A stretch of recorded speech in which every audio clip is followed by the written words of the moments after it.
This is a true story. A man tragically drowned during a diving training session after his instructor forcibly stopped him from surfacing. But why would a professional make such a dangerous and extreme decision? The incident took place in Stony Cove, Leicester, UK. Once a former quarry, the site had been converted into a diving training center. On July 24, 2016, an experienced diver with an advanced open water certification arrived for a deep diving qualification course. He was accompanied by two instructors, Nigel and Carol. While both instructors were equipped with twin 12-liter tanks, the diver, Richard, used a single 15-liter tank. The dive began at 8:28 a.m. with the goal of reaching a depth of 36 meters. However, only 4 meters below the surface, Richard began experiencing issues. His buoyancy control device, BCD, had a stuck inflator valve, and he was having trouble equalizing the pressure in his ears. This caused his descent to slow significantly and triggered anxiety,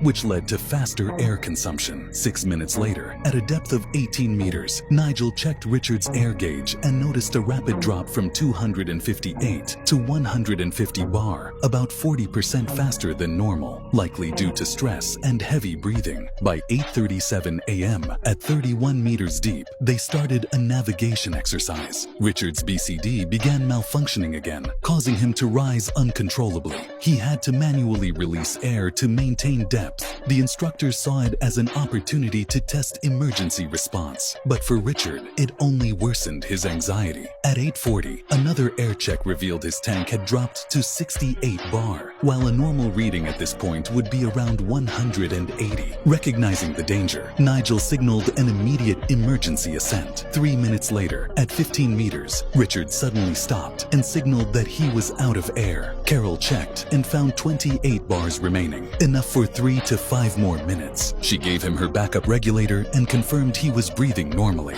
They continued ascending, but just 5 meters from the surface, Nigel grabbed Richard to initiate a standard 3-minute safety stop for decompression. Richard seemed calm for the first 2 minutes, then panicked and tried to bolt to the surface. Nigel restrained him, insisting on completing the safety stop. Richard, now in full panic, signaled again that he had no air, though his instrument showed everything was normal. Confused, Nigel held him in place, trying to understand what was wrong. Suddenly, Richard began thrashing violently and removed his regulator. Nigel then saw his eyes go blank. Richard had lost consciousness. Realizing the severity of the situation, Nigel immediately brought him to the surface. Despite extensive resuscitation efforts, Richard was declared dead 5 hours later. 4 years later, in September 2020, Nigel received a letter. He was being charged with gross negligence manslaughter. Prosecutors argued he should